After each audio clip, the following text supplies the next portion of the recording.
Ahí sí. Primero que todo, por favor, necesito que todos los que están en Zoom me confirmen si se escucha bien, por favor. Sí, profe. ¿Y? Sí, ¿Todo bien? profe. Bien, profe. Buenísimo. Ya, comencemos. Gracias a todos los que están marcando. Sí, esperen nomás. Espérennos un segundito.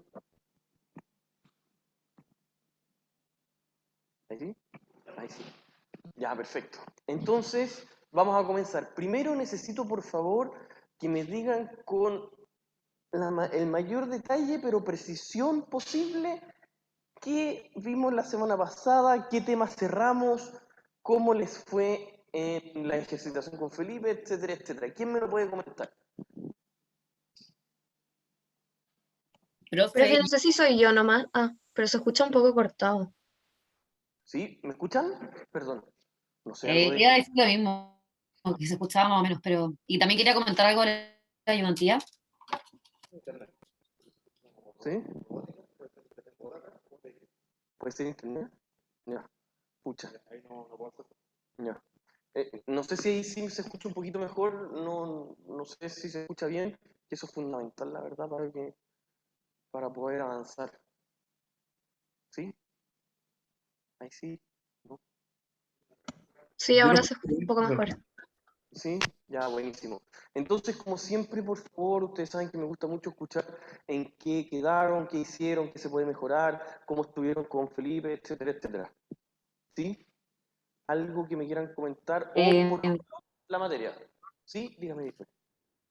Profe, yo me metí a la ayudantía, no sé qué día fue, el mismo jueves, y sentí que como que no sé, no era tan parecido a lo que estamos viendo porque metió números y gráficos que nunca vimos en clase, entonces igual eso me complicó un poco. Y también me complicó que le pedimos al ayudante si nos podía mandar el Excel donde tenía todos los pasos a seguir y dijo que no podía. Como que tenía que preguntarle a usted y bueno, según yo es mucho mejor mandarlo porque así se puede estudiar. Sí, no, totalmente. Ya, perfecto, ningún problema. Voy a hablar con Felipe para que sí o sí suba el archivo. Pero recuerden algo que les comenté un poquito al principio, de que este curso será las evaluaciones 70% conceptual. Otro 30 simplemente lo tienen que ver principalmente con ayudantía, obviamente algunos ejercicios los voy a hacer yo, pero va a estar basado principalmente en cómo se pueda resolver en los horarios de ayudantía. Por lo tanto, debería estar así el porcentaje equilibrado, ¿ya? Pero de todas maneras, yo voy a hablar con Felipe y que suele irse la hora, quédense tranquilos con eso. Entonces eso debería fluir un poquito mejor en explicaciones, etcétera, etcétera. Está Paulín levantando la mano, dígame. Sí, es que yo también me metí a la ayudantía y como que fue todo demasiado rápido, encontré yo, y te juro que no alcancé ni siquiera a entender algo porque él ya tenía todo hecho y como que normalmente en la ayudantía el ayudante va haciendo en el minuto el ejercicio, entonces eso como que a mí me complicó mucho, no sé si a alguien Sí, más le pasó. ya, bueno, eso está perfecto que me lo digan. Yo olfateé un poquito porque terminó antes. Generalmente se pueden hacer un ejercicio muy básico y lo van resolviendo casi a mano, despacito, despacito. Entonces voy a volver a hablar con Felipe para ver qué podemos hacer para poder mejorar un poco eso. Eso está buenísimo que me lo puedan decir para poder tener mucha claridad, ¿ya? Eso es fundamental, sí, pero bueno. Lo voy a tener muy en cuenta saliendo, puedo hablar con él. Sí, Macarena, dime. Sí, profe, ¿sería posible igual como subir los videos de la ayudantía? Porque a mí me pasa por lo menos que ya iba siguiendo lo que él iba haciendo, pero igual yo necesito como después tener el recurso para poder verlo de nuevo, quizás más lento, y yo como ir haciendo el Sí, proceso sola, quizás, ir apoyándome en el video. Entonces, no quería está. saber si era posible eso.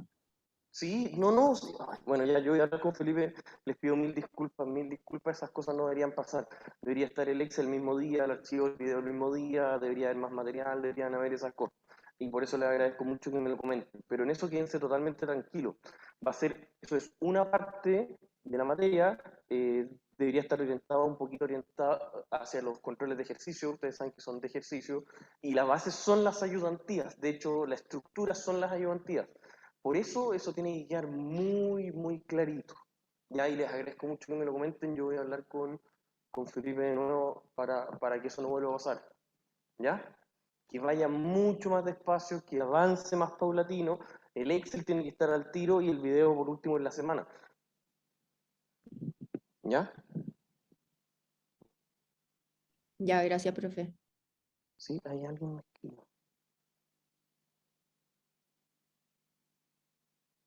Ah, ya, perfecto, ahí estaba viendo el mensaje. Sí, no, está perfecto que me lo digan y no hay ningún problema.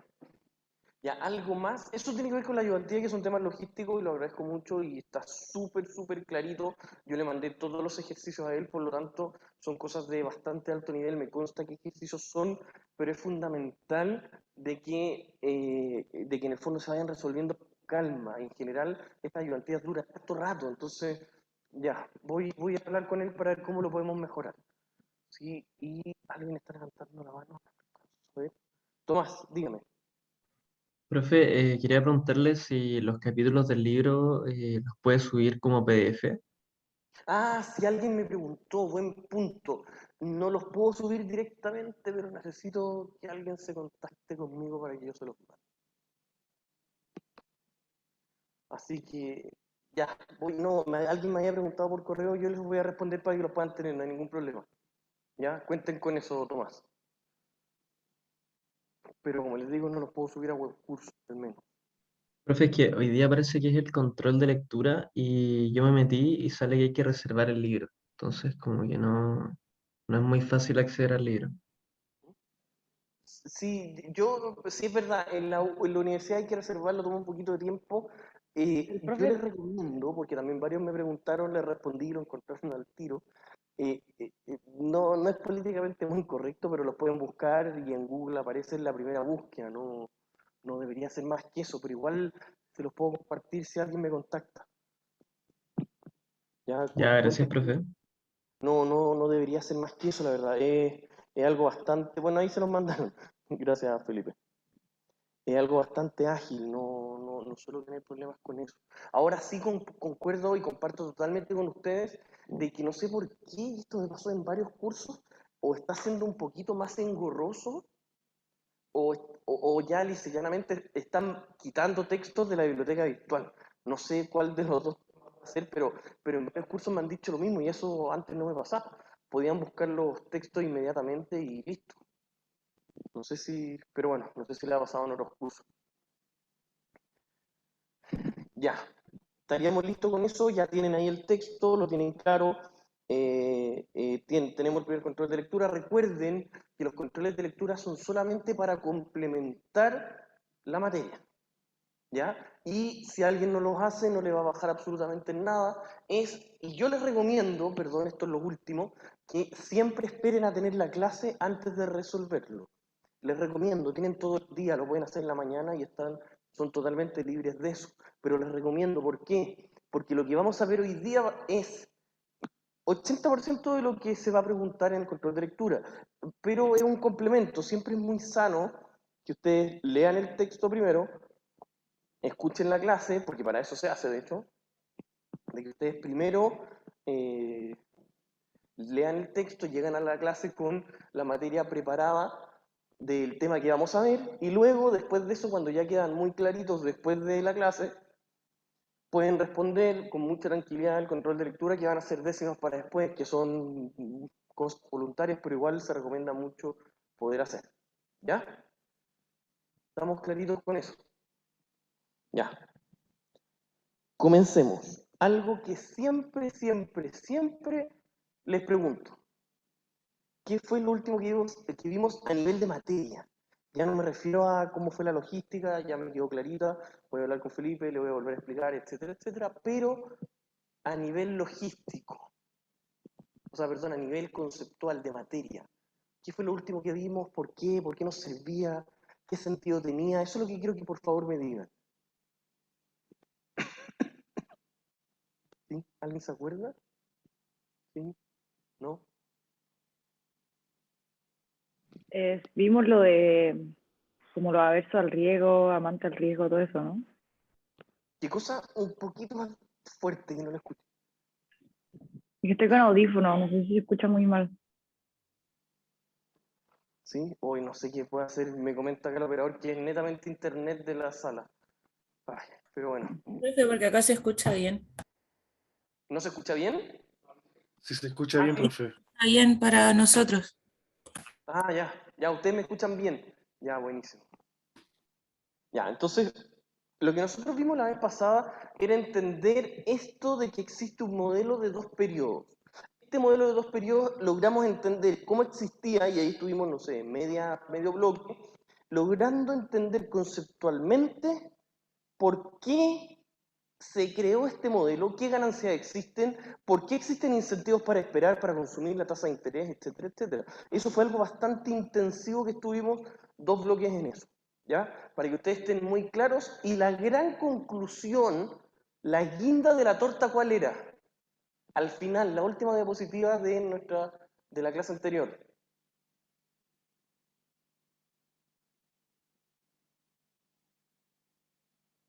¿Sí? ¿Se acuerdan?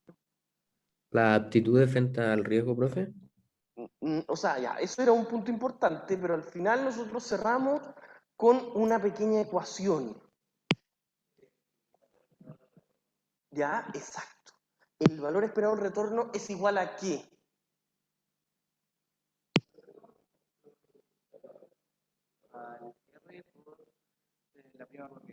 Exacto. ¿Eso qué lo que era? ¿Que no se escuchó antes? Valor esperado del retorno. El valor esperado del retorno, muy bien, es R, que ese R, cuando estábamos en un mercado perfecto, ¿ese R cuánto valía? o ese costo a cuánto tendría a ser si es que la interacción era infinita o perfecta. Tendría a ser cero. ¿Por qué? Porque el costo de poder transar es muy bajo. Yo siempre voy a poder encontrar a alguien que necesita y ese que necesita siempre va a poder encontrar a alguien que lo puede otorgar. Por lo tanto, nosotros vamos a empezar a encontrar esta cuestión y decir, oye, mira, el retorno esperado es igual a la tasa de descuento más baja que exista, o también llamada libre de riesgo, que lo vamos a ver mucho hoy día, en teoría de portafolios, que yo creo que es mucho más dinámico y ya materia directa de nuestro curso, es lo libre de riesgo más qué cosa. Lo que usted me dijo, oiga, más la segunda patita, la prima por riesgo, muy bien. Y eso nosotros vamos a aprender a calcular. Esa prima por riesgo, en otras palabras, es la cantidad que estoy dispuesto a esperar por lo que ahí dijo un compañero antes por Zoom. ¿Qué fue lo último que vimos? La clase pasada. ¿Se acuerdan que vimos las preferencias? Y dentro de las preferencias nosotros sabíamos que nos podíamos ser aversos, amantes o neutrales. ¿Y qué es lo que nosotros, con cuál de los tres nos quedamos? Pero dígalo con mi micrófono. Exacto. ¿Y por qué?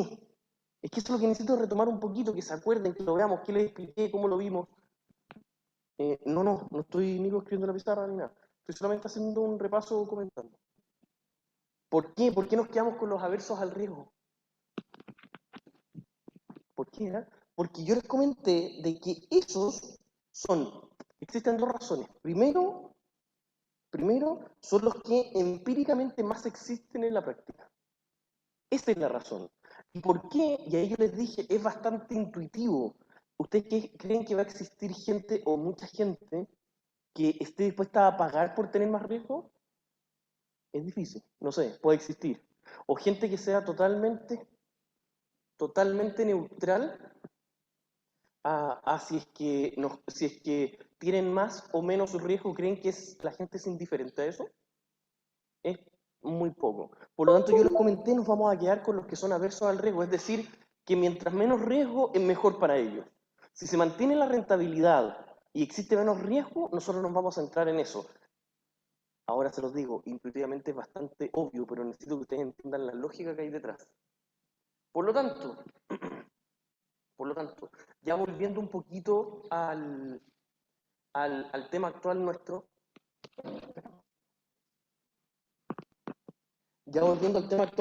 nosotros vamos a partir lo de hoy, que es teoría de portafolio. Si yo les digo a ustedes teoría de portafolio, ¿qué creen que se refiere uno? ¿Qué creen? Teoría de portafolio. ¿Qué es lo que es un portafolio? Cuando alguien les dice, oye, estás a puertas de ser un ingeniero comercial, que tuviste finanzas, ¿qué es lo que es teoría de portafolio? ¿Qué es lo que es un portafolio? Cuando alguien te dice, oye, ¿podrías invertir en este portafolio? ¿Qué es lo que es? ¿Puede ser un conjunto de cosas, profe? Exacto, aunque parezca evidente, es así, tal cual como dice Matías, es un conjunto de acciones en estricto rigor activos financieros que rentan. Eso es un portafolio. Y lo que nosotros vamos a aprender hoy es cómo los tenemos que juntar, o al menos entender hoy la parte conceptual de en qué hay que fijarse para armar un portafolio óptimo. Y eso es sumamente importante, eso yo creo que es de las cosas fundamentales del curso. Entonces, viendo nuestra diapositiva, en la teoría de portafolio, vamos a ver principalmente la relación riesgo-retorno. Esta relación riesgo-retorno, ¿cómo creen que es? ¿Positiva, negativa, inversa? ¿Cómo creen que es? Mientras más riesgo debería haber más retorno, menos retorno, ¿qué debería ser? ¿Qué creen? ¿Qué creen? Uy. Mientras más riesgo, más retorno. Sí, exactamente, Diego. Muy bien. Catalina, dígame. No, iba a decir lo mismo, como que es una relación directa. Es directa, exactamente, muy bien. Debería ser más riesgo, más retorno, y eso debería ser exacto, ¿o no? Que por cada uno de riesgo, yo siempre voy a tener uno más de retorno, ¿no? No necesariamente. ¿Qué cosa, Felipe? Perdón, no lo entendí bien. Que no necesariamente No necesariamente, sea por lo menos riesgo tanto, de diferencia. muy bien. Si ustedes me dicen a mí que no necesariamente, yo les puedo decir a ustedes, perfecto, entonces podemos juntar ciertos activos con ciertos retornos y ciertas rentabilidades y formar un portafolio más eficiente que otro. ¿A qué me refiero con más eficiente que otro? Que tenga el mejor mix rentabilidad-riesgo. Miren que está interesante. Y eso es lo que vamos a ver hoy día. Como ustedes ya se dieron cuenta, en Finanzas 2 principalmente los ejercicios van a estar en ayudantía, porque son un 30% de la prueba, no más que eso. Entonces, pero yo necesito al menos hasta llegar a la fórmula explicar selectivo, para que ustedes tengan esa capacidad de decir, oye, mira, entonces, primero, si por cada unidad extra de riesgo no necesariamente tengo la misma cantidad de unidades de rentabilidad, significa que yo voy a poder juntar. ¿Y cómo se llama esa unidad de medida que ustedes ya vieron en, no sé si en econometría o en estadística 2, si es que tienen, que mide cómo se relaciona un activo con otro? ¿Cómo se llama? Oiga, no, Covarianza. covarianza, muy bien, Felipe. Ahora la covarianza va a ser fundamental, porque ahora no solamente voy a necesitar ver cómo se comporta un activo con su propio riesgo, sino que otro activo con su propio riesgo, obviamente voy a tener las rentabilidades, sino que voy a ver, oye, me interesará saber a mí cómo se comporta un activo en relación al otro. Absolutamente. Para calcular toda la información de un portafolio va a ser fundamental saber no solamente la rentabilidad y el riesgo de un activo, de cada uno de los activos, sino que cómo se relaciona uno en relación al otro. Miren lo que les voy a decir, y esto solo a modo de motivarlos e introducirlos al tema, para que no vayan por el tema sin cachar hacia dónde vamos. ¿Qué va a pasar, por ejemplo, si ustedes tienen un activo que cada vez, por ejemplo, voy a inventar algo muy así burdo, si cada vez que sube el dólar ese activo sube y cada vez que baja el dólar compran otro activo que cada vez que baja sube de valor? Se va a neutralizar el riesgo. Porque cada vez que con un hecho tengo un activo que sube y otro que baja, se neutraliza el riesgo. La rentabilidad puede que también se neutralice, pero ahí es donde nosotros vamos a calcular lo más eficiente, saber cuánto de uno, cuánto del otro, para tener la menor cantidad de riesgo posible de diversificar con el mayor retorno posible que exista, de acuerdo a los activos que uno tenga y pueda complementar en un portafolio. ¿Me van siguiendo? ¿Me van siguiendo? ¿Sí? ¿En sus casas me van siguiendo? ¿Los que están en Zoom? Más o menos. Sí, profe. ¿Sí? Ya. Gracias, Amalia. Vamos, que se vaya. Ya. Entonces.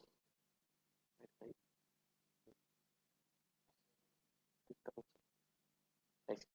Los objetivos, nosotros vamos a ver 4 grandes cosas hoy. Primero, entender esas 4 siglas, RIBR. ¿Por qué? Porque esas 4 cosas uno tiende a mezclarlas y no entender muy bien la relación que existen entre ellas. Si yo les digo riesgo, incertidumbre, volatilidad, son la misma cuestión, ¿no? ¿Sí o no? ¿Y en qué se diferencian?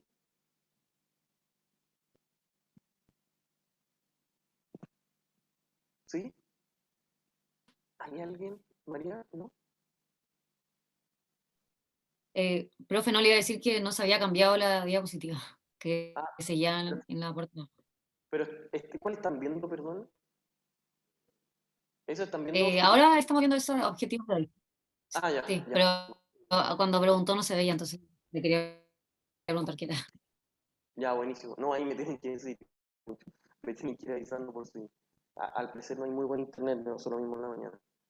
¿Ya? Ustedes tienen que saber un poquito lo que es la diferencia de riesgo, incertidumbre, volatilidad y rentabilidad.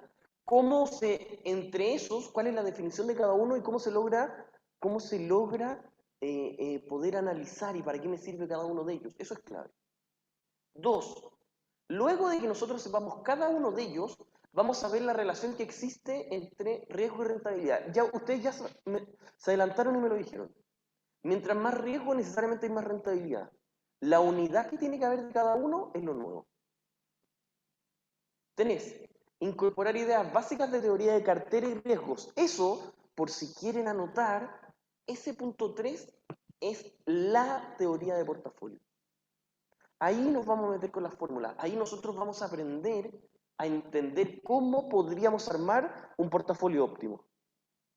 ¿Cómo creen ustedes que se arma un portafolio óptimo? ¿Cómo creen? Oiga, pues, ¿cómo creen? ¿Tiene alguna idea? Así más o menos.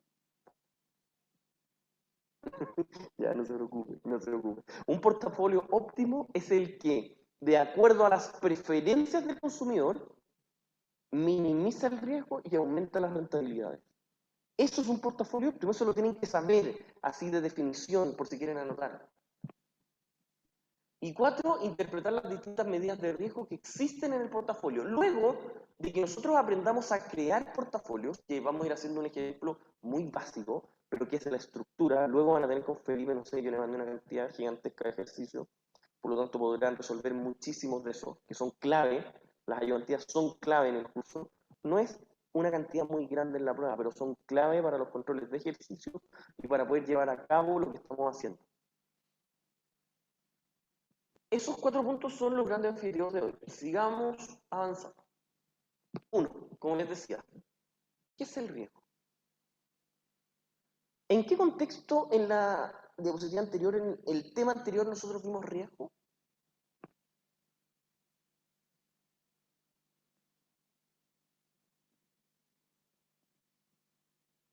¿Se acuerdan o no? Al final, ¿qué pasaba con las preferencias de las personas? Las preferencias, las personas que esperaban, los aversos, los amantes o los neutrales, ¿a qué? Al riesgo. ¿Y a qué nos referíamos ahí? ¿A qué? Bueno, ya. Sí, Francisco, dígame, perdón, no había visto y tenía la mano levantada. Yo veo el riesgo como una manera de predecir las pérdidas que se pueden tener.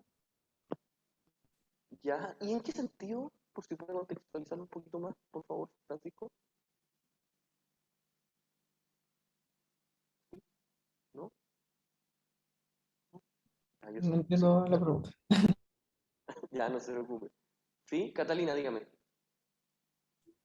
Quizás es como una forma de medir el riesgo de obtener o no el retorno esperado. Ya, ahí se va acercando mucho. Y entonces cuando usted me dice el riesgo de obtener o no el retorno esperado, ¿qué sería? La probabilidad de que pase o que no pase. Ahí se va acercando un poquito. Miren, sigamos avanzando. Ah, no, sí. Ahí sí. Entonces, luego, si yo quiero definir la diferencia entre riesgo y volatilidad, que necesito definirlas juntos, miren lo que a nosotros nos había pasado la vez anterior. Por favor, pongan atención en esto. Son cosas cortitas que cada cierto tiempo les digo. Cuando hablábamos de aversión al riesgo, y eso es lo que yo quería llegar, aversión al riesgo, decíamos que la incertidumbre generada por retornos no son seguros. Eso es lo que a nosotros nos generaba riesgo. Pero tenemos por defecto que saber la definición primero de volatilidad. La volatilidad, oiga, ¿qué cree que es la volatilidad? Ahí está anotado, pero ¿qué cree? ¿Sabe? No se preocupe, no quiero presionar. La volatilidad es, dígame, Florencia. Profe, ¿puede ser qué tanto varía ¿Qué cosa o que tanto? qué tanto Ah, puede variar un riesgo? ya, podría ser. Pero está bien, de hecho, su definición, pero hay que ponerle un apellido. ¿Qué tanto varía? Pero la volatilidad es a todo evento conseguir algo de rentabilidad. Eso es la volatilidad. En todo evento se gana más o se gana menos. Eso es volatilidad. Riesgo es cuando yo tengo probabilidad de ganar o de perder. Esa es la diferencia. De hecho, si nosotros leemos específicamente lo que había puesto en el PPT, era en cualquier caso se gana. La volatilidad solo se puede ganar más o ganar menos. Ese de ganar más o ganar menos se da única y exclusivamente con las imperfecciones, que lo vimos en la unidad inicial del curso, que es clave retomarla. Por eso nosotros le dedicamos 2 bloques a eso.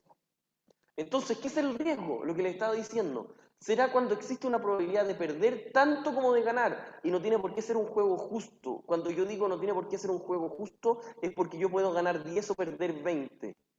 Eso es que no existe. Eso es que no necesariamente sea un juego justo. La probabilidad de ganar o de perder es la misma, pero el ganar o perder puede que cuando yo gane o cuando yo pierda los montos sean distintos. Y eso se le llama que el juego no es, comillas, justo. Es decir, si yo tengo la misma probabilidad de ganar o de perder, yo debería tener un valor esperado 0. Pero no necesariamente es un valor esperado 0. Porque yo puedo tener una probabilidad mayor de ganar que de perder. O sea, mayor el monto de ganar que de perder o viceversa. Eso se da única y exclusivamente de acuerdo a las preferencias de las personas. Y ahí vamos a llegar a algo extraordinario.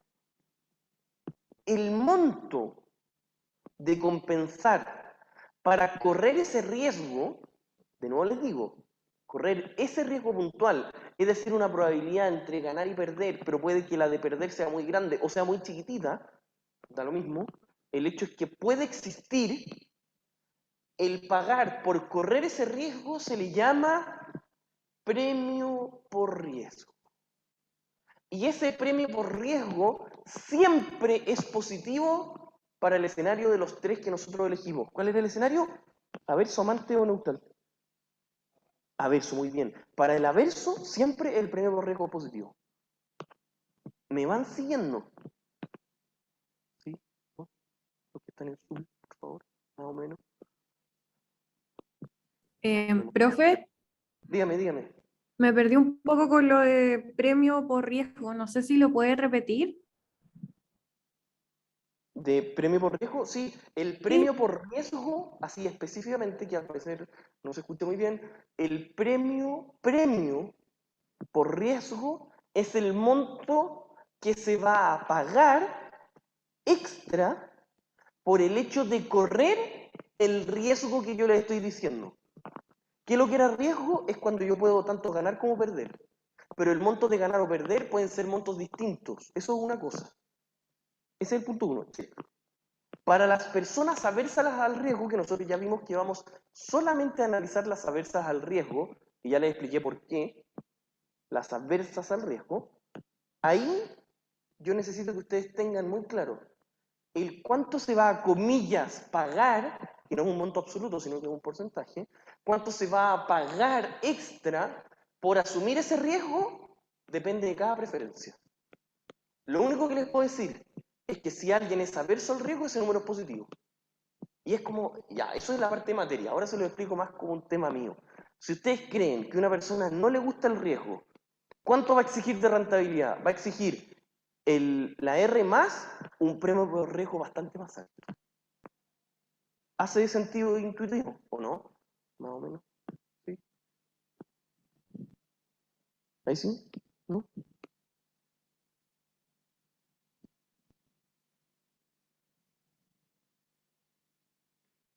Ya, sigamos. Ya, aquí, miren. Aquí necesito lápiz. Ya.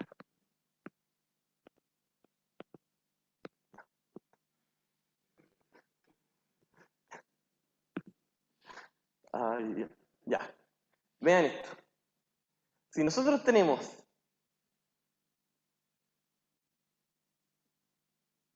esto es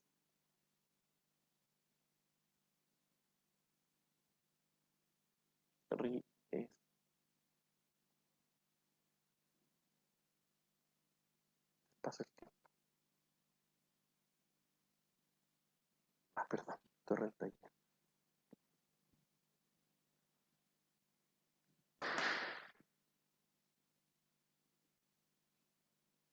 Y tenemos otro activo con la fórmula totalmente inversa. Y nosotros juntamos los dos. Nos va a quedar así.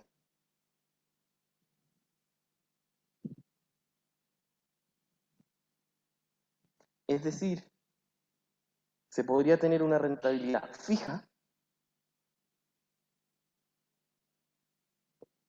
con riesgo 0. Eso es una diversificación perfecta. En la práctica cuesta muchísimo que eso pase. Pero lo que ustedes tienen que tener muy clarito es que existe la posibilidad de que pase. Si nosotros tenemos dos activos distintos, con ciertos tipos de rentabilidades en el tiempo, en donde se comportan totalmente al revés, uno podría el riesgo llevarlo a 0 y mantener una rentabilidad. Eso es lo que nos estamos acercando a teoría de portafolio. Vamos a ver.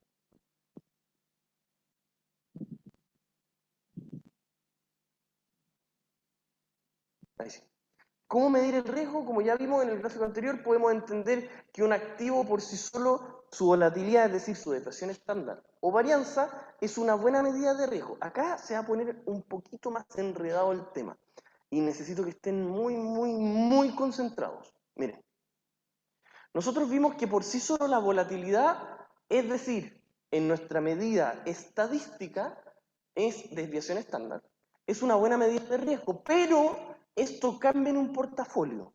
¿Por qué? Un activo solito se puede medir de acuerdo a su desviación estándar, pero la desviación estándar de cada activo solo no nos dice absolutamente nada cuando tengo un portafolio. Yo creo que eso está como el nivel de que deberían anotarlo. ¿Se lo recomiendo? Sí, se lo recomiendo. Si de repente hay una pregunta conceptual en una prueba, en un control o alguna cosa, ustedes les pueden decir, ¿la desviación estándar es una buena medida? Sí, cuando hay un activo solo.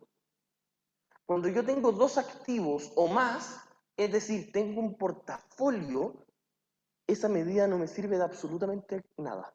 Puede que un activo tenga una desviación estándar gigantesca, pero en relación a cómo se comporta una desviación estándar en relación a la otra, puede que se compensen totalmente. Eso es lo que nos está diciendo. Es decir, si vemos el segundo párrafo, y ahí se los voy a dejar marcadito, si tienen mucha volatilidad por separado, es decir, imagínense, una volatilidad tremenda por separado, pero se contraponen, tal como les puse el gráfico anterior, en un portafolio, entonces vemos que la volatilidad no nos mide nada. ¿Por qué ese portafolio va a tener riesgo? No, va a tener riesgo, no. Ahí cuando medí las dos flechitas. No. Por lo tanto, la medida de volatilidad puede ser tremendamente grande para un activo solo, pero si se logra contraponer con el otro, puede que la volatilidad no me diga nada. Eso es lo que yo quiero que ustedes se den cuenta. ¿Qué es lo que pasa? Aquí les dejo siempre un dato histórico. Nosotros vamos a tener, históricamente ha pasado dos cosas. Inversionistas exigen más retorno cuando no tienen asegurada la rentabilidad, ya que podrían perder consumo. Es bastante evidente. Mientras mayor es la incertidumbre, mayor rentabilidad se exige. Y segundo, es un dato que de ahora en adelante lo vamos a utilizar siempre. Siempre. Y ustedes van a decir, pero profesor, esa cuestión no tiene por qué ser en la realidad. Bueno, podríamos decir de que no necesariamente pasa esto. Siempre. Pero a nivel de mercados, sí pasa. ¿Qué cosa? Que las rentabilidades distribuyen normal. ¿Qué significa eso? Ustedes lo tienen visto muy bien en estadística. ¿Qué es lo que era una distribución normal? ¿Qué lo que era?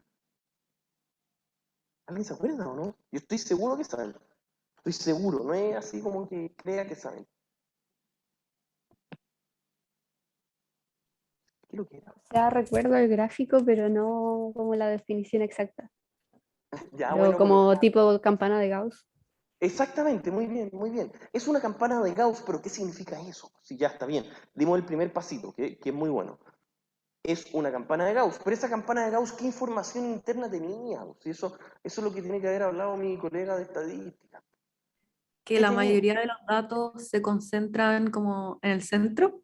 Exacto, que la media se acerca mucho al retorno esperado. Lo que está en la mitad es la mayor probabilidad de lo que exista. ¿Y qué pasaba para los lados? Esto es súper interesante, pues ahora estamos viendo datos cuantitativos, que es lo que yo más desde que estamos en contabilidad, que trato de darle datos cuantitativos.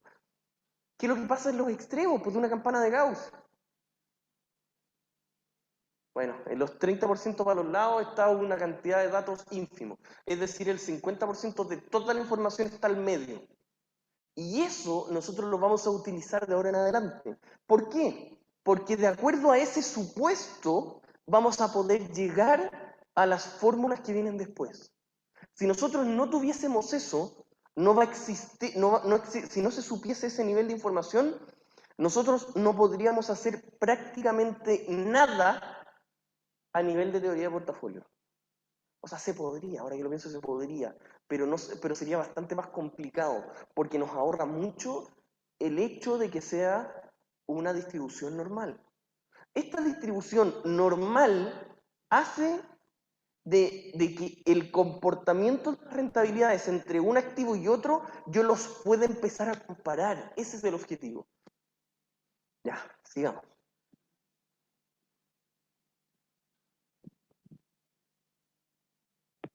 Entonces, nosotros vamos a asumir, comillas, normalidad. Cuando les pongo ahí comillas, normalidad, es porque vamos a asumir que distribuye normal. Campana de Gauss, ustedes ya saben los efectos de esto. Y luego, solo para complementar, porque ustedes ya lo deberían saber, o yo de verdad espero que tienen que recordar un poquito todo lo que vieron.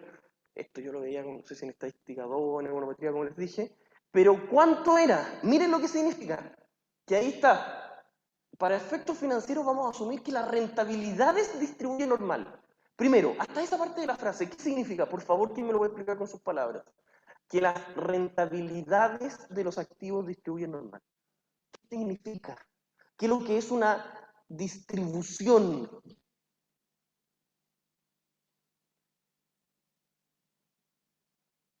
Estoy haciendo todo lo que puedo para botear. No sé qué más hacer. Dígame. Pero ¿cómo no saco esto? Oh, de verdad voy a llorar. Cuando nosotros teníamos una distribución, es la probabilidad de tener hechos futuros. Eso es una distribución. Cuando yo sé que mi distribución es normal, puedo predecir que la rentabilidad futura con cierto porcentaje va a estar dentro de ciertos rangos. ¿Ya? Además, para poder hacer eso, y ahí, como les decía la diapositiva, por lo que históricamente ha sido de esa manera y por las facilidades que nos entrega para poder calcular las relaciones. Ustedes me deberían decir, profesor, normal va a ser normal. O sea, al ser normal podemos calcular varianza, covarianza, esperanza, distribución, derivar, integrar, todo lo que queramos con esta cuestión. Entonces, el modelo, esto a lo mejor lo debería haber dejado en negrito, ahí donde dice el punto en la mitad. Modelo depende de sus dos primeros momentos. ¿Se acuerdan lo que eran los momentos de una distribución? Cuando uno lo derivaba en primera instancia y luego uno lo derivaba en segunda instancia. ¿Se acuerdan o no? Pero lo vieron. Pero cuando uno derivaba en primer momento, uno podría decir lo siguiente. ¿Qué es lo que nos dice la primera derivada de una distribución? No, pues, esto, ¿qué es lo que nos dice el primer momento? ¿Es una medida de qué? Bien, muy bien, pero tiene que poner su micrófono. Una medida de posición. Y en este caso, esa medida de posición, nosotros vamos a llamarla esperanza. ¿Ya? Entonces, la esperanza de una distribución normal, ¿qué es lo que debería ser? La rentabilidad esperada. Recuerden que esta distribución es una distribución en donde me dan datos. ¿Y estos datos qué es lo que son? Estos datos son rentabilidades. La rentabilidad esperada. Yo no necesito que usted me diga, la rentabilidad cuánto va a ser, no, 1500. No, po. La rentabilidad es un porcentaje, 10%, 15%, 25% de rentabilidad, 1000% de rentabilidad, lo que sea. Pero los porcentajes de rentabilidad se van a comportar como una distribución normal. Y ahí vamos a tener que hablar con mis colegas de estadística, porque también lo están mandando muy verde. ¿Ya? Y luego, ¿qué es lo que pasaba con el segundo momento de una distribución? Es la varianza. Pero en este caso, la unidad de medida, ¿cuál es? Rentabilidades. Por lo tanto, lo que yo quiero acá es la varianza de las rentabilidades. ¿Y qué es lo que era la varianza? Ya, eso me lo tienen que decir por cultura general, por último. ¿Qué es lo que es la varianza de algo?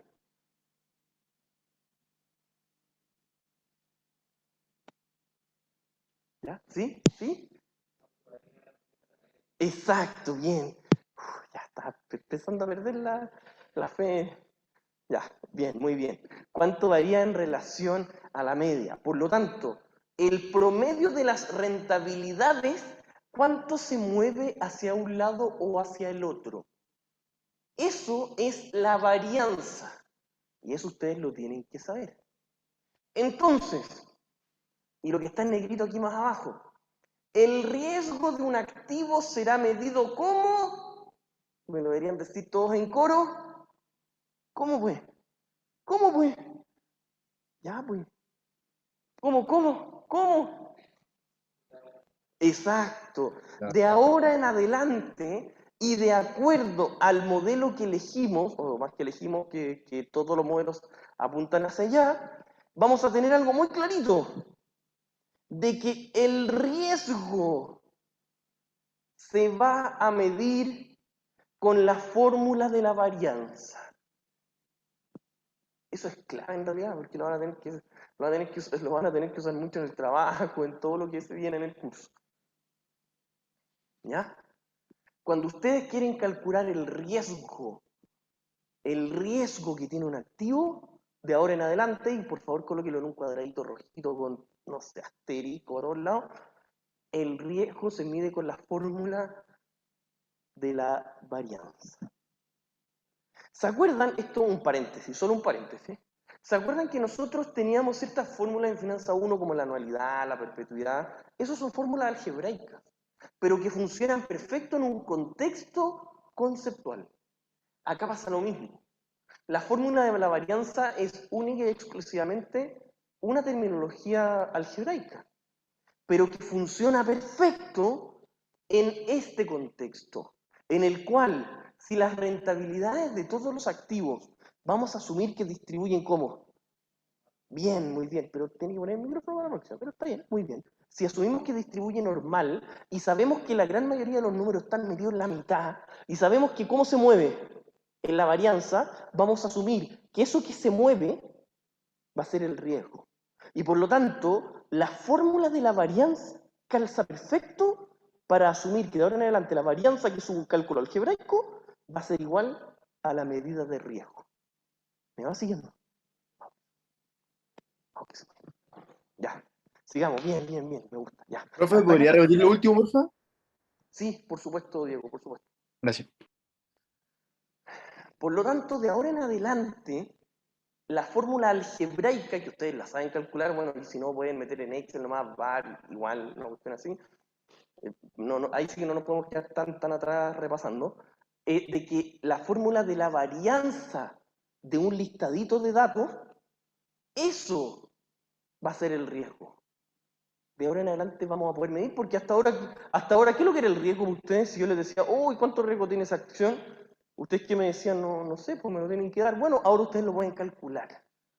Porque si van a tener datos, y es parte de lo que tienen que hacer en el trabajo, si van a tener datos, ustedes algebraicamente pueden calcular la varianza de esos datos. Y esa varianza va a ser la unidad de medida del riesgo.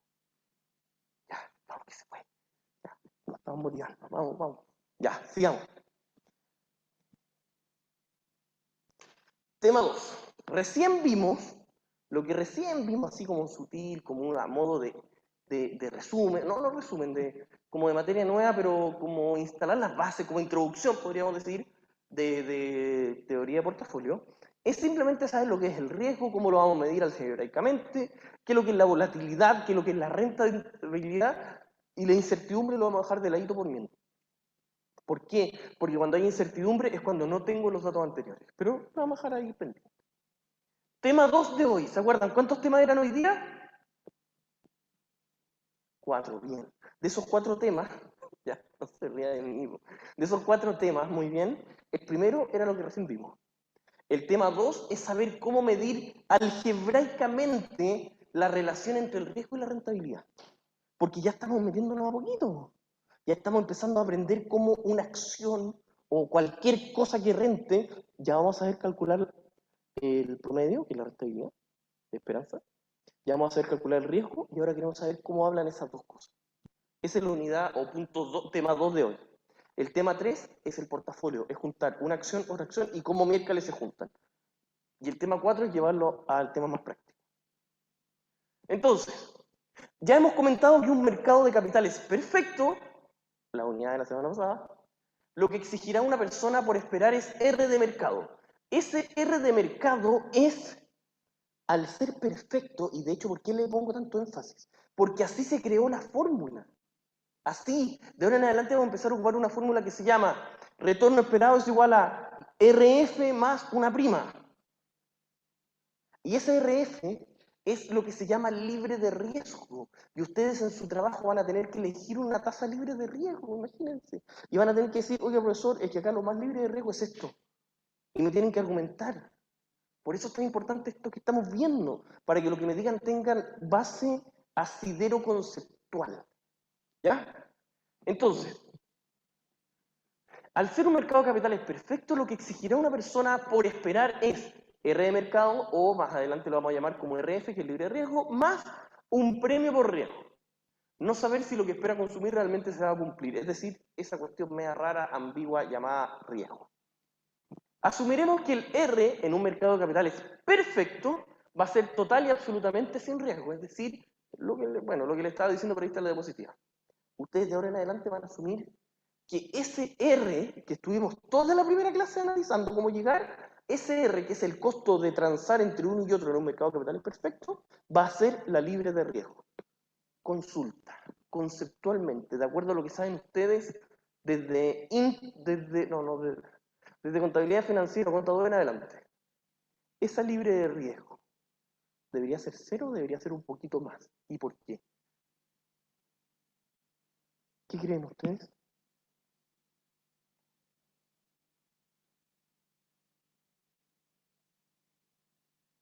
¿Sí? ¿Qué creen ustedes? ¿Esa libre de riesgo será 0 o será algo un poquito más? Nosotros nos vamos a dar cuenta, y esta es una de las conclusiones entre comillas del curso, es que nada es 100% libre de riesgo. Siempre existe algo de riesgo, siempre. Se asume generalmente que lo plenamente sin riesgo es, por ejemplo, la probabilidad de que un país te pague de vuelta, es decir, un bono soberano. ¿Cuánto paga un bono soberano? ¿Se acuerdan lo que son los bonos? ¿Qué es lo que es un bono? No, por favor, no me digan bien. Por favor, ¿Ah? Para no apagar lo que dice usted. ¿Una promesa de pago? Ya, exacto. Un compromiso de pago futuro, exacto. Y la tasa que exigiese ese bono, ¿a qué iba ligada? O si un bono exigía mucho o poco interés, ¿a qué se refería eso? ¿Qué tan posible era que te lo pagaran exactamente como se había prometido? O sea, ¿qué tan riesgoso era dar el dinero en el principio?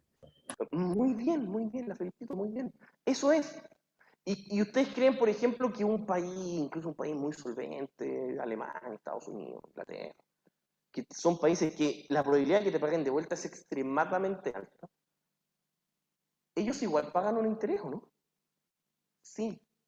Por lo tanto, nosotros ahora vamos a empezar a acercarnos y decir, oye, pero espera un poquito. Lo libre de riesgo es por decirle un nombre, porque en estricto rigor no existen las cosas libres de riesgo. Lo que existen son un riesgo mínimo. Y a ese riesgo mínimo como existencial se le va a empezar a llamar tasa libre de riesgo. Ya. Entonces, pero la gran incógnita será cómo determinamos el premio por riesgo, es decir, la segunda patita. Nosotros habíamos visto, a ver si me puede muy rápidamente el captivo, por favor. Muy rápidamente, nosotros habíamos visto esto. La tasa es igual a RF más una prima. Nosotros ya vimos que este RF era igual a qué. Este RF era igual al costo mínimo de transar, podríamos decir.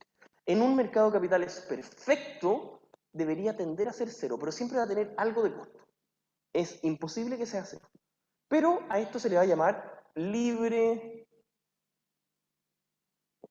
de riesgo.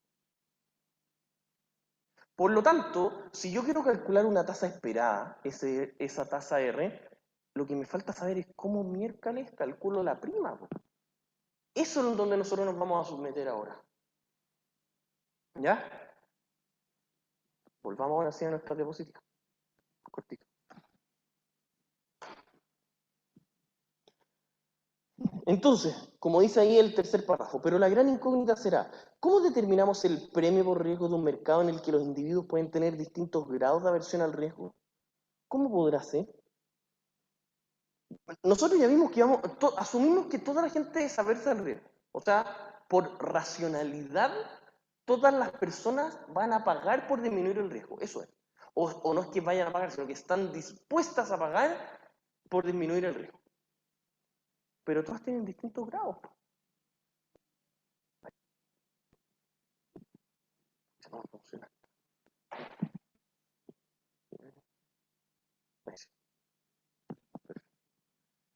Tenemos claro que existe una relación positiva entre la rentabilidad y el riesgo, que de hecho, eso en realidad lo digo, tenemos claro porque yo siempre hago la pregunta al inicio del curso o al inicio de esta clase en donde les digo ya, mientras más riesgo debería ser más rentabilidad, siempre sí, listo, estamos claros con eso, no es necesario volver a ese punto. Siendo imposible aumentar una sin aumentar la otra. ¿Por qué es imposible? Es una pregunta netamente conceptual. ¿Qué va a pasar? ¿Qué va a pasar? Pongamos el caso un poquito más concreto. ¿Qué creen que va a pasar si yo tengo un retorno esperado de 10, un retorno esperado de 15, y ambos con el mismo riesgo? Nadie va a querer aceptar el de 10 porque el mercado ofrece 15 por ese tipo de riesgo. Muy bien, Amalia. En el mercado se van a estar ofreciendo dos alternativas, una con más retorno que otra, pero con el mismo riesgo ambas. ¿Cuál es la única que se va a transar en el mercado? La con mayor. Por lo tanto, necesariamente es imposible aumentar una sin aumentar la otra. Es decir, yo no puedo aumentar el riesgo sin aumentar la rentabilidad, si no, no se va a transar. Eso es lo que me está tratando de decir. El premio por riesgo, entonces, en términos de rendimiento, debe estar dado en la relación a cuánto riesgo se está tomando. Es lo que les acabo de explicar. Si yo tengo varias alternativas y tengo con un mismo riesgo, voy a tener siempre un retorno esperado. Si es que eso no se cumple, no se va a seguir transando. Después ahora voy a explicar un poquito hasta el PSU1. Y el 3 y 4 después lo vamos. Ya. Entonces, definiciones necesarias. Primero nosotros tenemos que saber lo que es una posición larga y lo que es una posición corta. ¿A ustedes les suena eso, no? ¿Qué es lo que es una posición larga? ¿Lo han escuchado?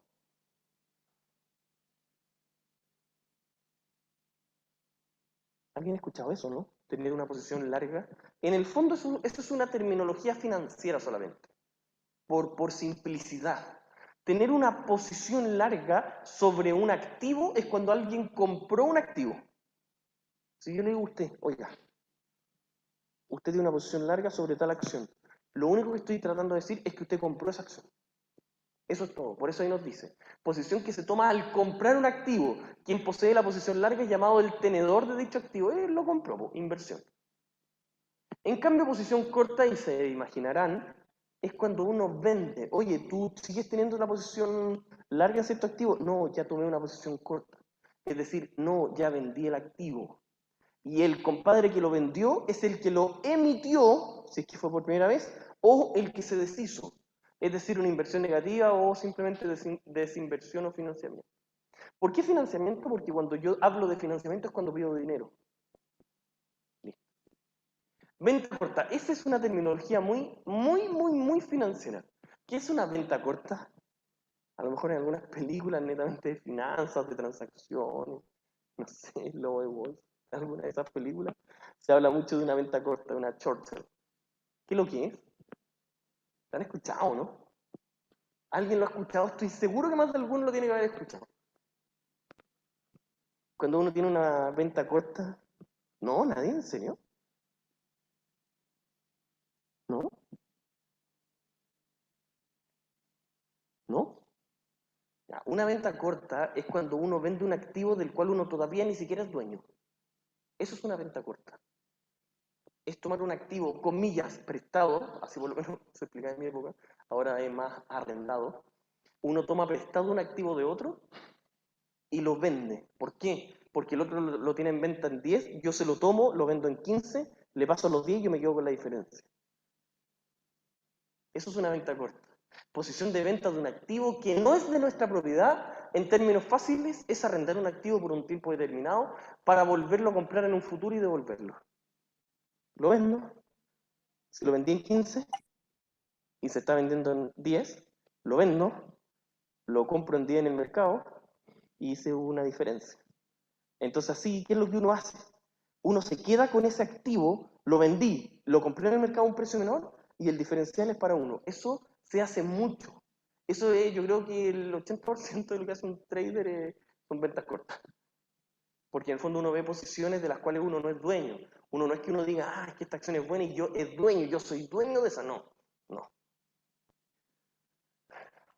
Arbitraje. ¿Ustedes han escuchado el término arbitraje? ¿Sí? Perdón, alguien dijo algo, ¿no? Yo preferiría una consulta. Sí, dígame, Camila. Quería saber si podía dar un ejemplo de venta corta que fuera como aplicable a la realidad. Es que la venta corta es un término financiero solamente.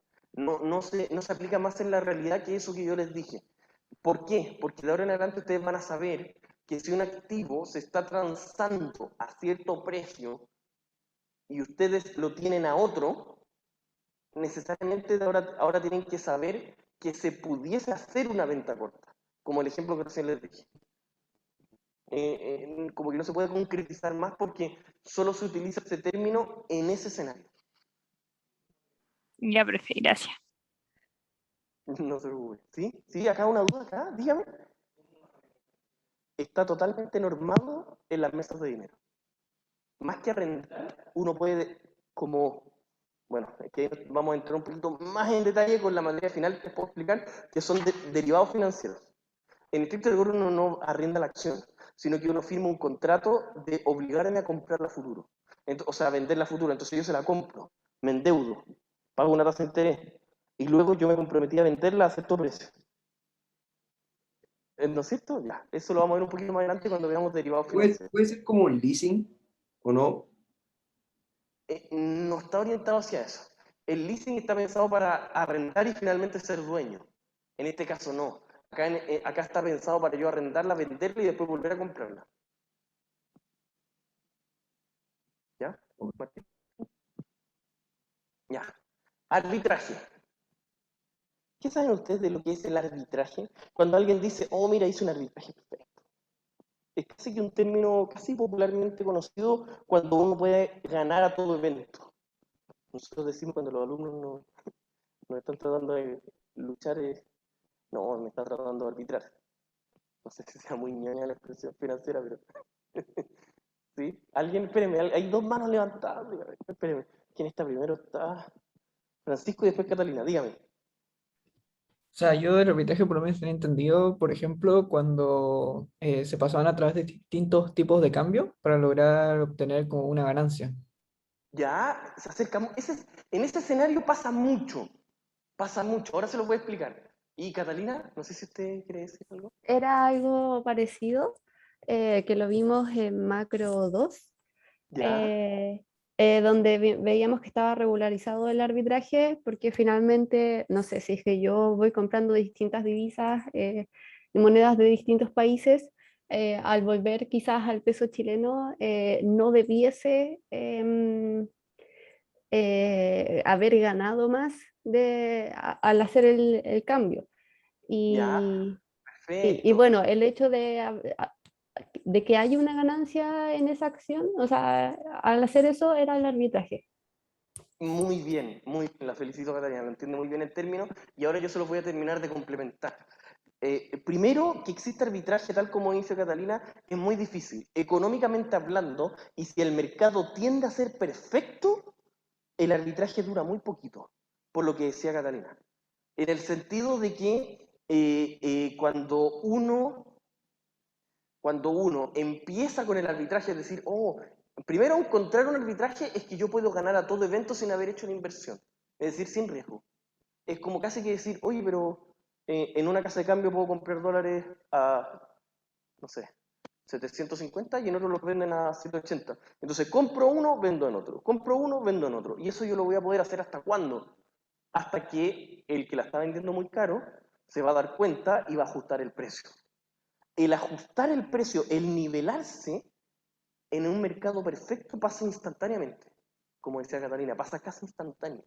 Por lo tanto, las posibilidades de arbitraje normalmente en un mercado relativamente competitivo y avanzado duran segundos.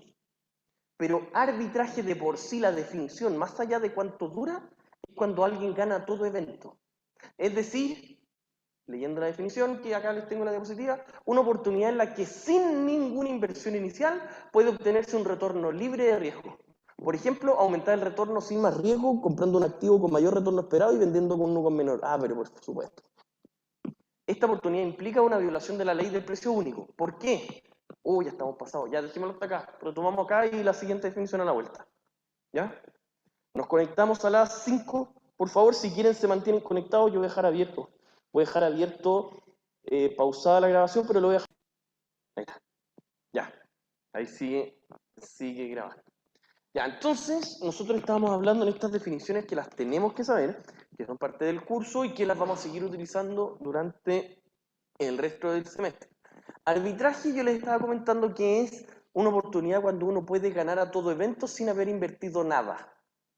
Eso es arbitraje. Y como muy bien había dicho una de sus compañeras, si no me equivoco, Catalina, lo importante acá del arbitraje es que mientras la economía sea más perfecta, entre comillas, sea un mercado muy eficiente, menos va a durar el arbitraje porque se va a repetir hasta que se empiece a impulsar directamente el que se elimine.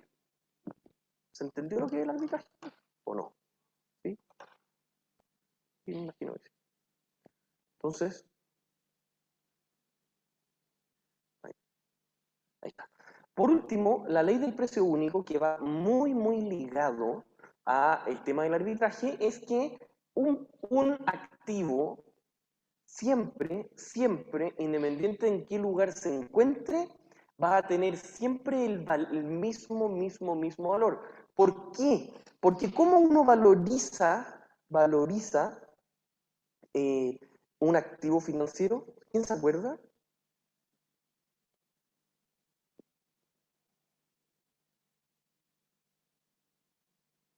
¿Sí? ¿Cómo se hacía, pues? Cuando uno quería valorizar un bono, una acción, cualquier cosa, un proyecto en Finanza 1. Exacto, el valor presente de los flujos que es capaz de generar. Por lo tanto, ese valor presente de los flujos que es capaz de generar, a todo evento en cualquier parte, siempre y cuando tenga el mismo riesgo, va a ser el mismo valor, pues.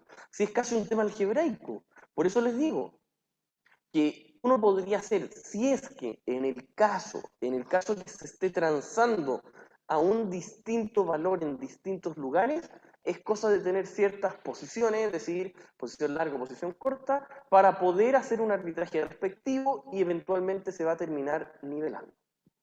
Por ejemplo, el que les pongo acá es el precio de una onza de oro, no podría ser distinto en dos partes del mundo si se trata del mismo activo con las mismas características particulares, pago, entrega, volumen, etcétera, etcétera, etcétera. ¿Ya? Sigamos.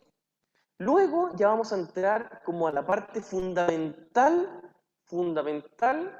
de nuestra clase de hoy, que es teoría de portafolios en sí.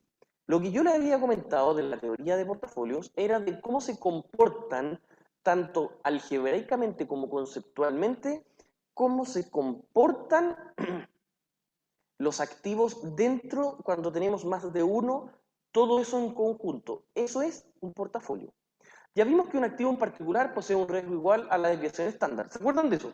¿Sí? La desviación estándar de su retorno efectivo, es decir, desviación estándar de lo que esperamos que retorne, que eso es lo que se va a medir en nuestra distribución normal, ¿ya? Pero al parecer no es así cuando se agrupan activos, como ya les adelanté, y cuando nosotros agrupamos activos se va a llamar cartera o portafolio.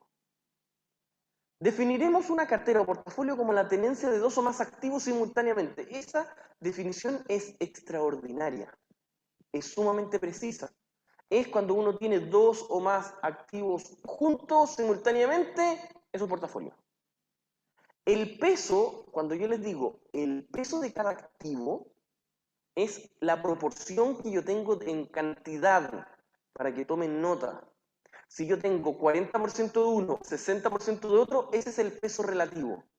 El peso, o W, de cada activo dentro del portafolio estará dado por el precio de los activos multiplicado por el número de los activos. Por ejemplo, si yo tengo 60% de uno y 40% de otro, no es 40% de número de acciones, sino que el valor en dinero, y es bastante evidente en realidad. Si yo tengo 1 millón de pesos y gasto 600.000 para comprar un tipo de acción, da lo mismo cuántas acciones sean porque yo compro en dinero.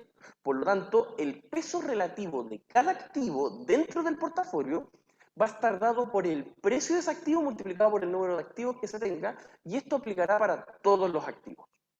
Es decir, es una, comillas, y qué bueno que ahora sí lo puse en negrita, una ponderación del valor de mercado de cada activo. ¿Quedó claro? En otras palabras, es el precio relativo. Una ponderación, cuando ustedes sacan sus promedios y dicen, mira, tengo un 7 en la prueba 1, un 6 en el trabajo vale 20% y la prueba vale 80%, esos porcentajes son el relativo. Esos porcentajes es cómo se va a medir el peso relativo de los activos dentro de la cartera.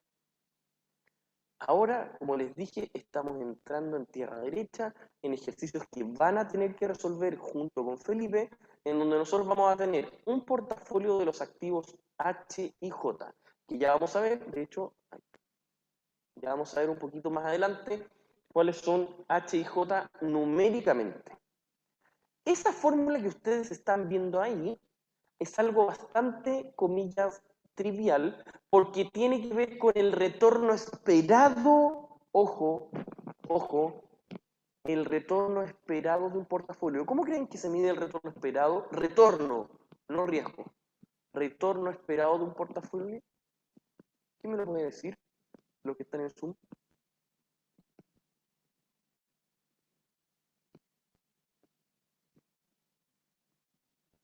¿Sí? ¿Alguien? Ya, voy a estar participando súper bien. ¿Sí? ¿Alguien se acuerda? ¿Sí? ¿No? Era la esperanza, ¿o no? ¿Qué cosa, Vicente? Que el retorno esperado se sacaba con la esperanza.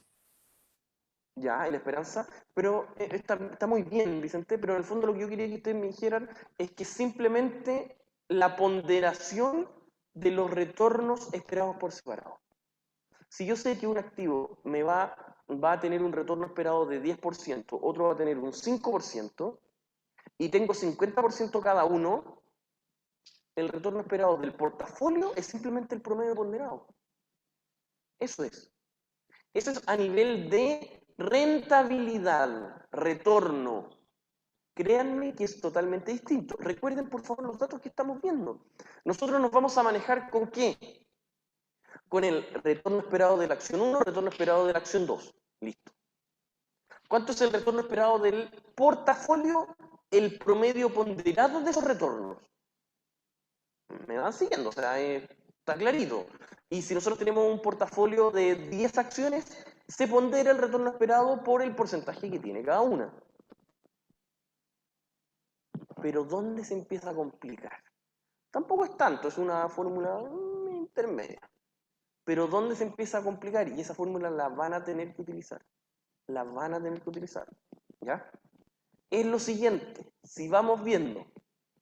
Primero tenemos que tener muy claro, uno, el peso relativo de cada acción.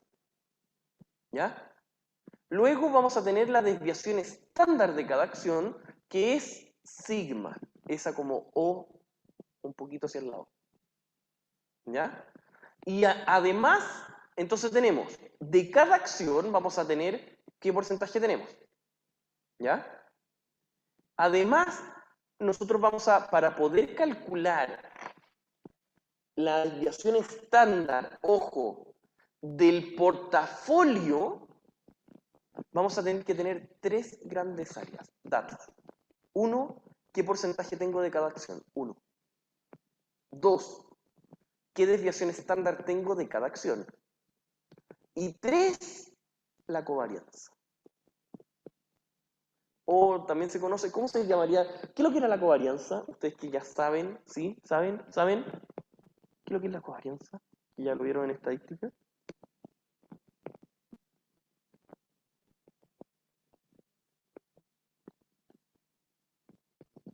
Está ahí escrito, pero bueno. Es la desviación estándar de un activo por la correlación que hay entre ambos. ¿Ya? Eso es la covarianza.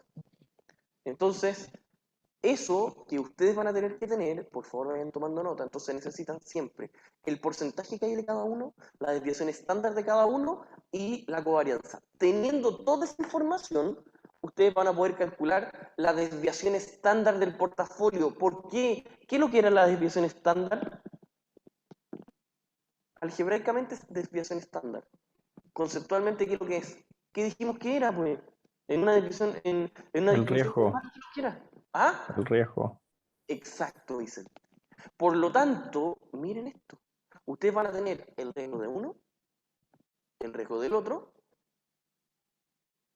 el riesgo de uno, el riesgo del otro, la covarianza que hay, que es la relación que hay entre ambos, y con esos datos ustedes van a poder tener el riesgo del portafolio. Mira qué interesante. Y ustedes van a poder maximizar, ¿qué cosa? El mayor retorno posible, que era la depositaria anterior, y este retorno que va a ser relativamente sencillo de calcular, lo van a tener que tener muy claro con la desviación estándar. Y esa desviación estándar es el riesgo del portafolio.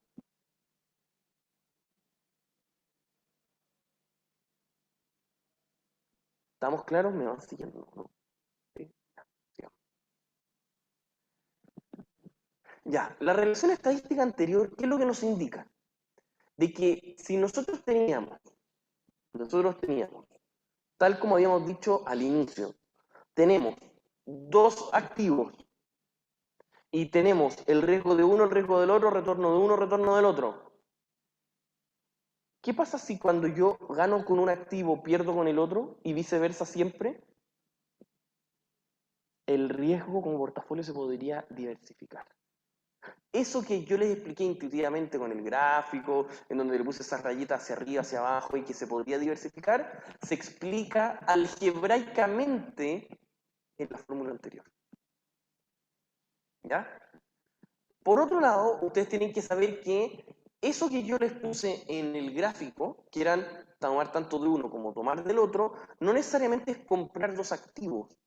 También puede ser comprar mucho de uno y vender de otro. Eso también es tener posiciones cortas o largas para armar eventualmente un portafolio. Ya, eso lo hacemos un poco más. Aquí. Y el último tema de nuestro curso, pero que tiene bastante diapositiva y que tiene un tema muy, muy importante, es decir lo siguiente. Miren, por favor pongan atención, este es un ejercicio práctico, para que después cuando estén con Felipe lo puedan resolver ejercicios bastante más complicados, pero esta es la base. Nosotros tenemos 4 activos. Primero, para poder tener el riesgo de un portafolio, ¿qué tengo que tener? Se lo expliqué antes, ahí. Exacto. La desviación estándar de cada activo, muy bien, y la covarianza.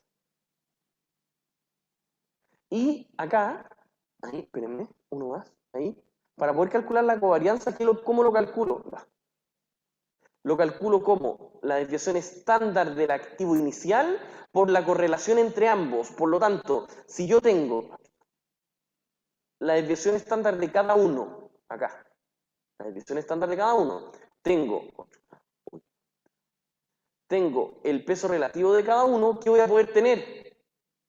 Si tengo la correlación entre ambos más la desviación estándar, yo voy a tener la covarianza. Y eso es lo que yo tengo ahí. Yo tengo el retorno esperado de cada activo, H, J, K y L, el retorno, la desviación estándar, que es el riesgo de cada activo, y la correlación que hay entre H con J, H con K y H con L. Obviamente el primero H con H es 1, 100%, evidentemente. ¿Ya? Lo que están viendo ahí, por favor les pido, ¿me entienden lo que se está viendo ahí? ¿O no? ¿Sí o no? Sí. Díganme algo. Sí, profe. Sí, ya, gracias, Diego. Vamos, que se puede. Entonces, nosotros tenemos el retorno de cada activo, tenemos el riesgo de cada activo y tenemos cómo se relaciona, ojo, cómo varía uno en relación al otro, el H con el J, el H con el K y el H con el L. Miren la primera pregunta que les voy a decir. ¿Cómo se relaciona el H con el J? Que sea menos 1, ¿qué significa?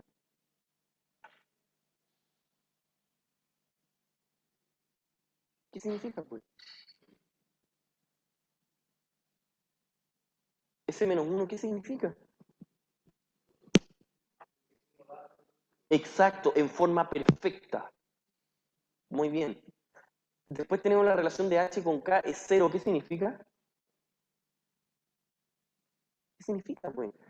Que sea 1 es que ambos suben. Sí, dígame, alguien iba a decir algo. Es que el alumno que respondió yo no caché que dijo, acá no se escucha. ¿Qué significa? Ah, ya, perdón, Rafaela. Que sea menos 1 significa que se mueven inversamente proporcional. Es decir, que cuando uno sube, el otro baja, cuando este baja, el otro sube, en forma perfecta. Por eso es menos 1 exacto. En cambio, que sea 0, ¿qué significa? Que estas son herramientas que ustedes ya deberían tener claritas por estadística 2 o por econometría, no sé dónde lo ven. Que no se relacionan. Que no se relacionan. Muy bien, Francisco, perfecto. Muy bien.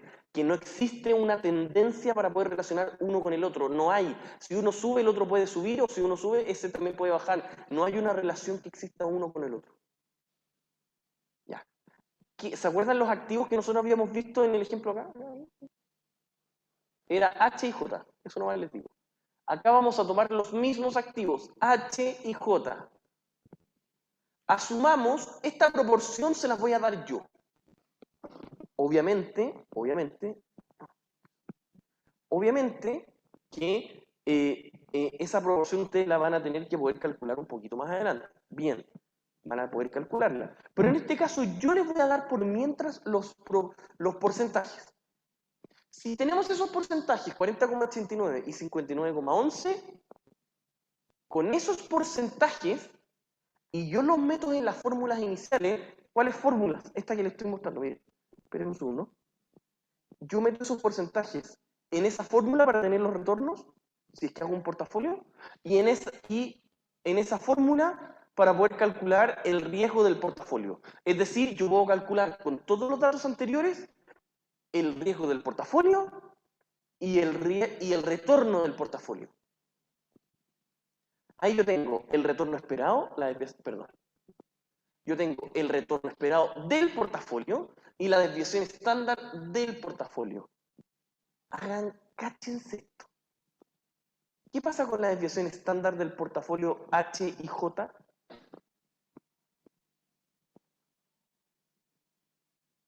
¿Qué pasa? Porque de partida, ¿qué es lo que era la desviación estándar? El riesgo, no tiene riesgo. Muy bien, perfecto. ¿Y qué es lo que pasa con esta proporción que yo les di? ¿Sí? ¿Qué es lo que pasa? El riesgo se diversifica perfectamente. O sea, yo voy a tener un retorno esperado a 0 riesgo. Miren qué interesante. Miren lo que pasa. Eso es lo que nosotros vamos a tratar de hacer, y en eso se trata bastante el trabajo del curso. Que bueno, que Felipe les puede explicar. Felipe fue uno de los grandes trabajos en realidad en el año pasado cuando fue alumno. Él puede explicar, los puede orientar. Fue un trabajo con otros ejemplos, con otras cosas, pero los puede orientar un poquito a cómo lo tienen que resolver grupalmente. Entonces, de nuevo les repito, esa fórmula es para calcular el retorno esperado de un portafolio. Esa para calcular la desviación estándar, es decir, el riesgo de un portafolio. Ahí tienen los datos. Con esos porcentajes de arriba nos dan los porcentajes de abajo, que son retorno esperado del portafolio y la desviación estándar del portafolio.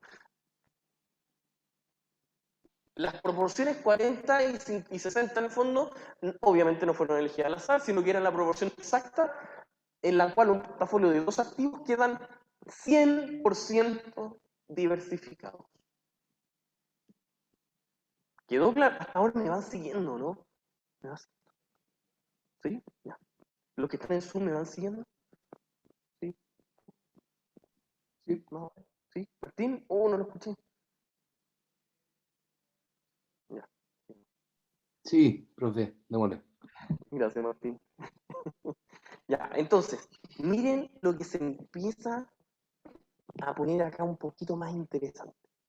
Si nosotros combinamos inversiones con una correlación inferior a 1, la volatilidad del portafolio siempre disminuirá. Siempre. ¿Eso qué significa? Porque si ustedes se dan dando cuenta en los ejemplos, miren lo que va a pasar. Exacto. No lo dijo con el micrófono, está muy bien su respuesta. Entonces, por lo tanto, podemos tomar nuestras decisiones en términos de nuestra inversión al riesgo y maximizar la rentabilidad dado un riesgo fijo, o minimizar el riesgo dado un retorno fijo. Listo.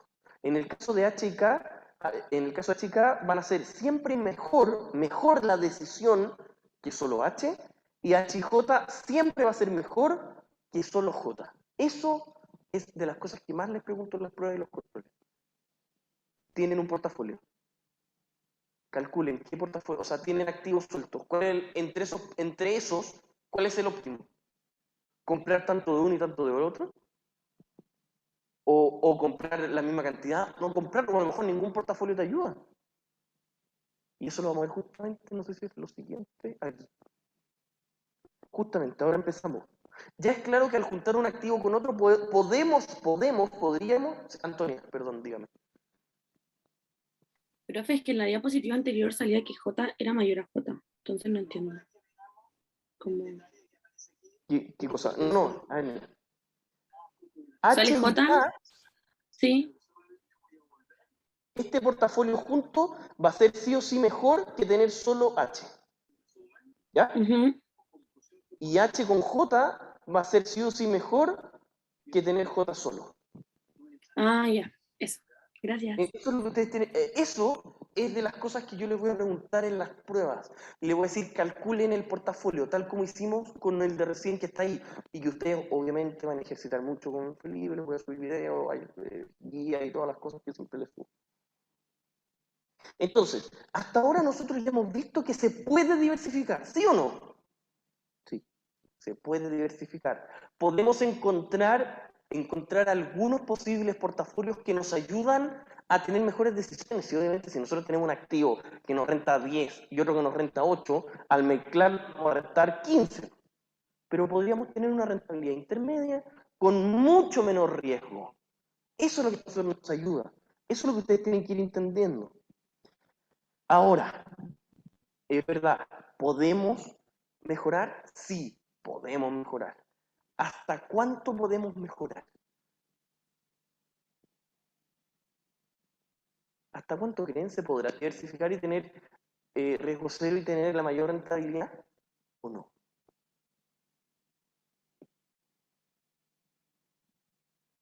Ahí.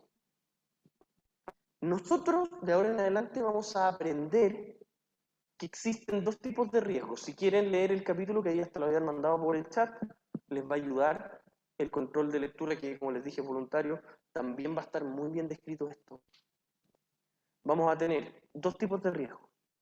Riesgo sistemático, que es estructural, por lo tanto, al ser estructural, no lo puedo diversificar.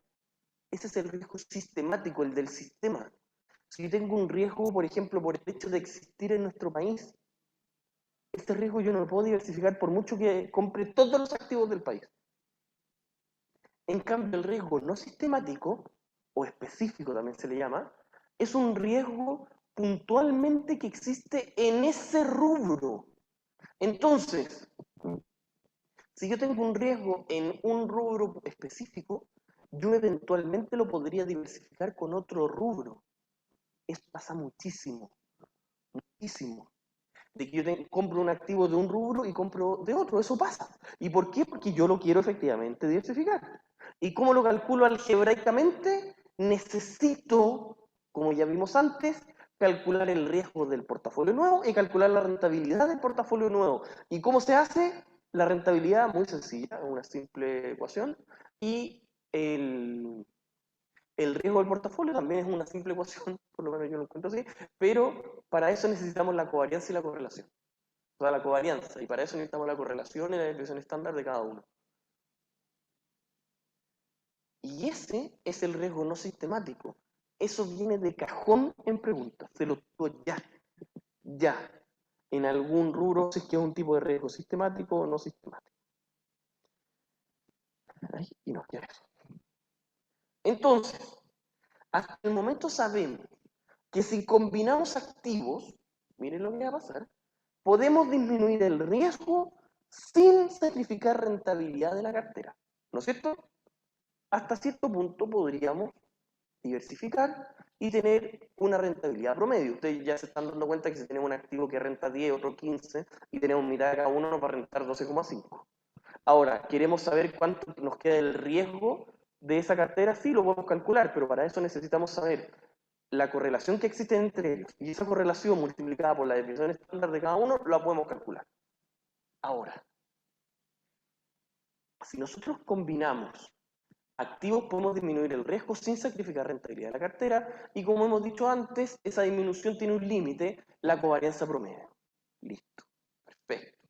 Por lo tanto, el portafolio que maximice la diversificación, es decir, que minimiza el riesgo y además maximiza el retorno, nosotros vamos a llamar frontera de mínima varianza. Anoten eso.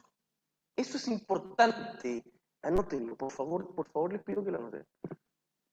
Frontera mínima varianza. ¿Y por qué se llama así? Por lo que les dije. Porque la varianza va a ser lo mínimo en proporción a la cantidad de rentabilidad. Es, podríamos decir, lo más eficiente. Entonces, miren la pregunta que les voy a hacer. Luego, nosotros vamos a poder saber que siempre vamos a tener posibilidades o mix para poder tener de un activo, de otro activo, un poco más de uno, un poco menos de otro, etcétera, etcétera. Nosotros vamos a llamar frontera eficiente al mejor mix entre cada uno de los activos. Si combinar, por ejemplo, de acuerdo a la covarianza que existe entre el activo A y B,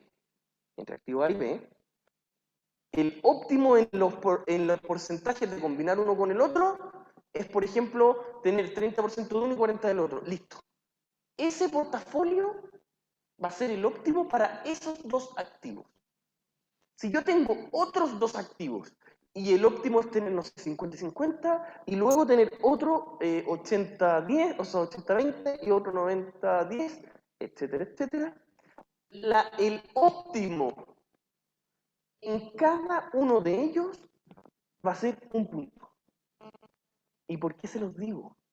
Porque si nosotros lo llegamos a graficar, ojo, si lo llegamos a graficar, vamos a hacer una línea eficiente. Una línea eficiente. Y toda esa unión de líneas eficientes, vamos a llamarla frontera eficiente. Entonces, en concreto, los individuos tomarán sus decisiones de inversión de acuerdo a su grado de aversión al riesgo hasta que sus curvas de diferencia sean tangentes a ¿qué? Siempre tangentes a la frontera eficiente. Esto que acabamos de terminar de ver es teoría de portafolio a nivel más básico. Estamos empezando. ¿Ya? Esta es la unidad número 2, que tienen que tener muy clarita. Yo les voy a confirmar si es que ¿cuándo son las ayudantías los lunes? Si es que el lunes tienen ayudantía, don Felipe, ya recibí todos sus mensajes. Sí o sí va a subirles el Excel. sí o sí va a estar el video, y sí o sí le voy a decir que vaya muy lento explicando cada uno y no solamente resolviendo la pauta, eso no tiene sentido. Si es por eso, mejor se las mando yo a usted, mejor de yo a él. ¿Ya? Hasta acá, estimados. ¿Hay alguna duda? ¿Sí? ¿No? ¿No? Gracias, Agustín. Ya pues.